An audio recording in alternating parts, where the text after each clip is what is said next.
Hello and welcome to this week's edition of Kpsn.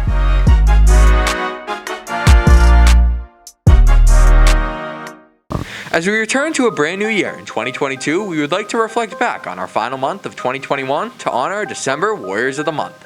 For the boys, we would like to honor senior wrestling captain Will Conniff. Will's been a standout wrestler his entire career as a Warrior, but has really hit his stride this year. Will currently only has one loss on the season to the number 1 ranked wrestler in the state.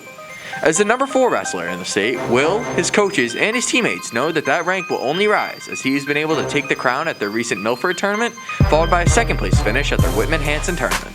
I woke up in the morning, getting ready for school. I was leaving the house with my sister and I saw the sign outside and I thought, that's pretty cool. It's a great honor being named Warrior of the Month, the only one in the school, so I think that's awesome.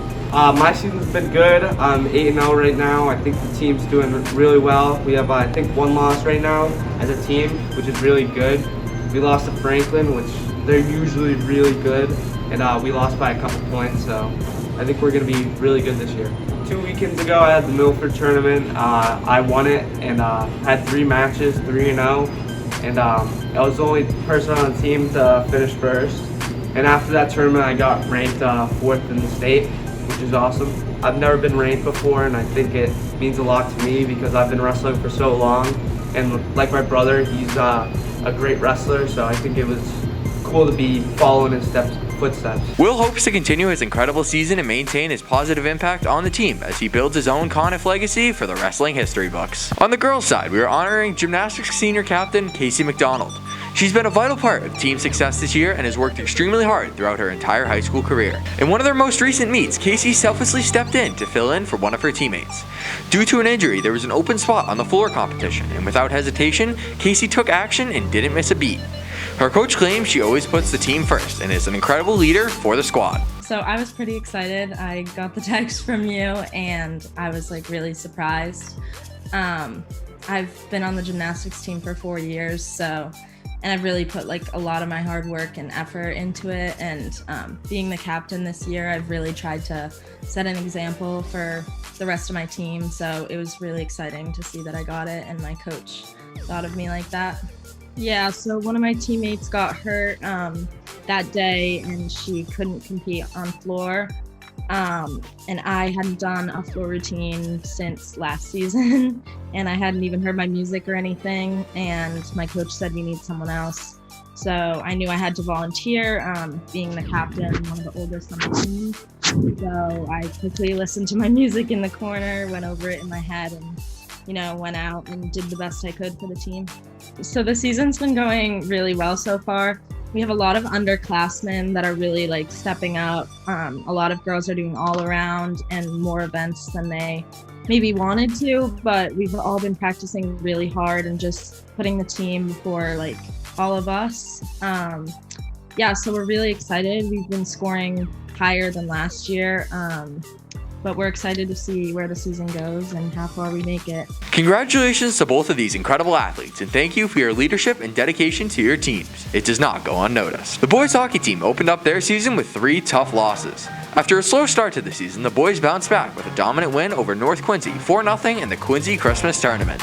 After a few slow starts, junior goalie Kyle Abbott earned his first career shutout win.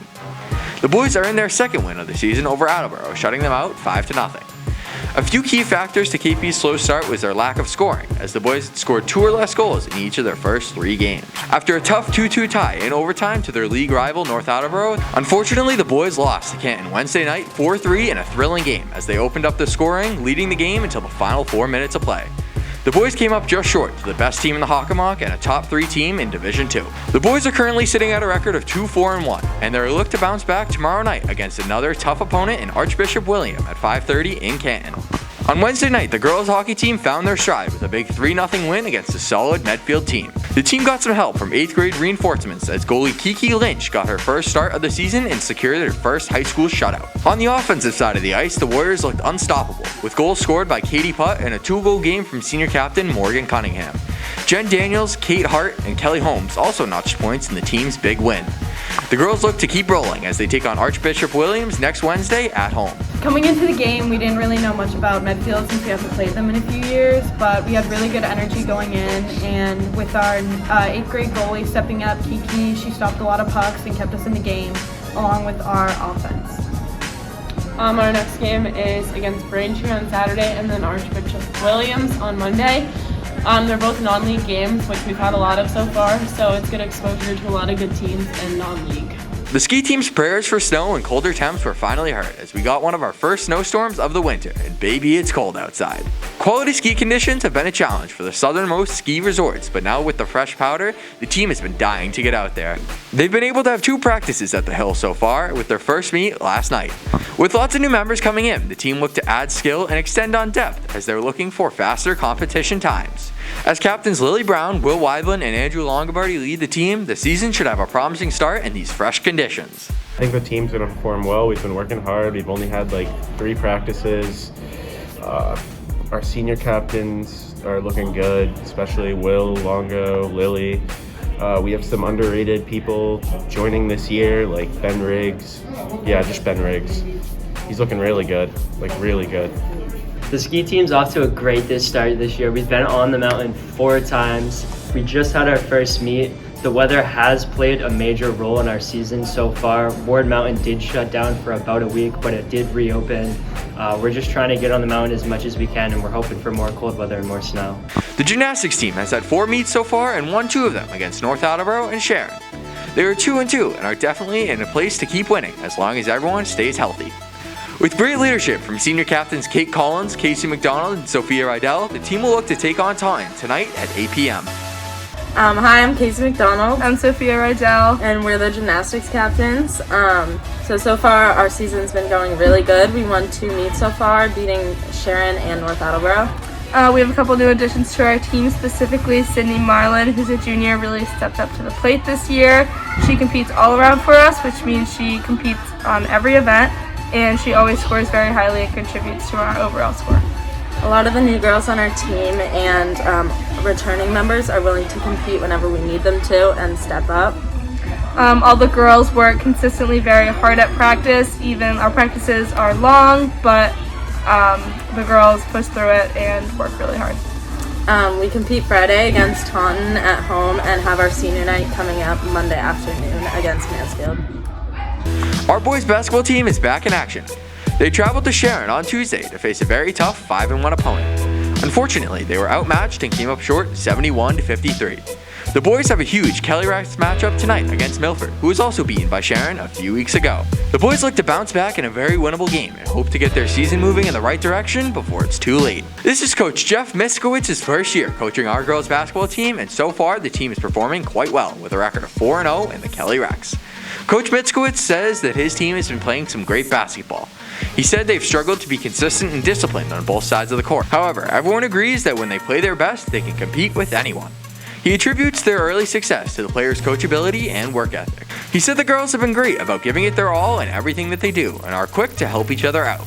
Their goal for the season is to make the playoffs, and they hope they can be at the top of their game during that time. They won on Tuesday, beating Sharon 43-40 in a hard-fought battle. Going into half, they were down by 2, but came out firing.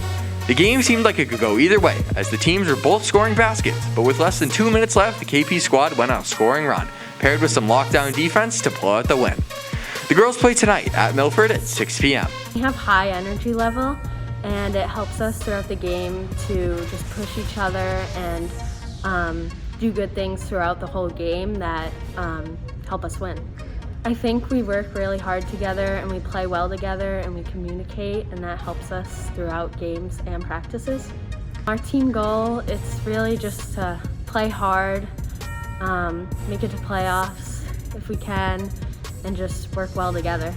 Everyone has been doing a really good job, working hard, making their shots, practicing well. So I think we'll have a great season and we'll come out with a lot of wins. The boys wrestling team is on a roll. They are the team to beat right now after winning their Whitman-Hanson tournament, beating 13 other teams. With Colby Cloutier, Sam DeBaggis, and Will Conniff earning silver medals, and Hunter Hastings and Dan Inaviv taking the gold, the team swept the competition and are ready for their Midland duels this Saturday. We've been drilling really hard this week, just going over like fundamentals. We got a few guys that are definitely going to come on top this weekend. We went into the tournament, hoping for top 3 at least. There were 14 teams there.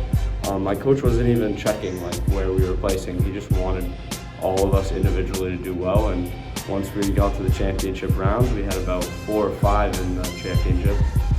We came out on top by like 30 points, which is a lot. So it's just the team size and just the way our coach has been coaching us, and how me, Will, and Hunter have been kind of leading the guys. Well, in this sport, a lot of people's dream are to go out there and just be the best wrestler you can and do the best you can, but my dream is to go out there and crush someone else's dreams. Our boys and girls swim team are finally back in action against Oliver Ames last night. The boys team is spread pretty thin with a very small squad this year, but they have been impressive as a tight-knit group and are holding their own. Swim team's doing pretty good. Most of us are in good health. A few of us are sick, some injuries. Some goals going forward are really racking up as much points we can get for Hawks. The boys team this year is pretty small, so we're trying to do as much as we can. The girls team is in a 3-way tie for second place in the Kelly Racks and are coming into their own as they look to be potential Hawk champs this season. I'm pretty excited. I think we have a pretty good shot at winning. The boys and girls, I think, have all put in a lot of work, and I think that it's going to pay off today. I'm focusing on just like either improving on my time from the last meet, because that's not my best time, or just getting as close as I can. Hawks, I think we'll be able to win. I think we can win. Despite a shaky 0-3 and 1-2 start to the season for our athletes, our Warriors track team has had some bright spots so far and have showcased some promising talent moving forward. Some of their runners were able to represent KP at the annual Boston Holiday Challenge and had some impressive performances to show from it. Senior captain Noah Hurd captured 3rd place overall in the 1,000 meter, placing him 1st overall in the Hawk with a time of 2:41. This year, the track team has gotten off to a bit of an underwhelming start. We are currently 0-2, lost to both Attleboro and Franklin. Those are tough losses, but we gave it our all out there on the track. A lot of big PRs, a lot of kids showing potential, especially from the freshmen and sophomores. So, the future looks bright for us. We can only go up from here. I think we're going to perform really well towards the end of our season championship meets. Juniors Nate Gebhardt and Owen McKenzie also ran phenomenal times and earned themselves new PRs on the season. Most recently, our Warriors traveled to Wheaton College to take on the Taunton Tigers in a competitive dual meet. Despite losing numerous runners to COVID return-to-play protocols, many of our athletes stepped in a huge way and proved that they can hang with the top talent. Junior Deegan Grenice was a key factor in the Warriors' scoring, winning both 1st place in the long jump and the high jump as he scored 10 of the Warriors' 23 points on the night. Junior Nate Sylvan also found himself on the podium as he added a 2nd and 3rd place finish for the Warriors by doubling both the 1 and 2 mile events. On the girls' side, shot putters Hannah Crocker and Kate O'Neill swept the field, claiming the top spots in the Hawk League. Complementing these performances were freshmen as sprinters Ali Poche and Madeline Hill, who each captured 1st place in their respective events. Despite a tough loss for both of the teams, our Warriors are working extremely hard in practice in hopes for a better outcome this Thursday at home against Milford. New England football fans, this is it. The Patriots are set to play their first playoff game since losing Tom Brady in 2019. If we win, we keep playing. If we lose, Mac Jones and the team are done for the year. Our opponent for this wildcard game is none other than the Buffalo Bills on their home field, where the temp is expected to be at 0 degrees at game time. Fans should expect the Patriots to focus on running the ball against the Bills, who struggled to stop Damian Harris and Ramondre Stevenson in their earlier matchups. As accurate as Mac Jones is, he has struggled in colder weather. The epic battle is set to start at 8:15 tomorrow night. I feel the cold weather's probably better for the Pats because they're a better physical team. They got the better line, better in the trenches, the better running the ball. I think the cold's really one of the only ways they can slow down Josh Allen and the Bills superstars. So if they can get their run game going, play some good defense, because their offense is just not going to be able to keep up. It's just not good enough. They don't have the talent, but playing on the road I think is better because of that weather in Buffalo. It just gets crazy. So it's just physical. The Pats like to win games physically, and when teams win are more physical than them, that's when they really start to struggle. How do you think the Pats are going to adapt to the cold? I think they're going to have to run the ball a lot. Just hopefully Josh Allen won't throw the ball a ton, and it'll be tough for him. And we can dominate with the run game. Are you going to the game? I will be. Bills Mafia is really extreme, but it's going to be a fun time. How do you feel? I'm feeling good. It's going to be really cold, but I'm hoping for a really good game. Thank you. That'll do it for us this week. As the snow starts to fly, we look forward to watching our winter athletes thrive as they push through the first half of their season schedule. Get out there and catch one of our teams in action. They truly appreciate your support. We will be back here next week with all the updates.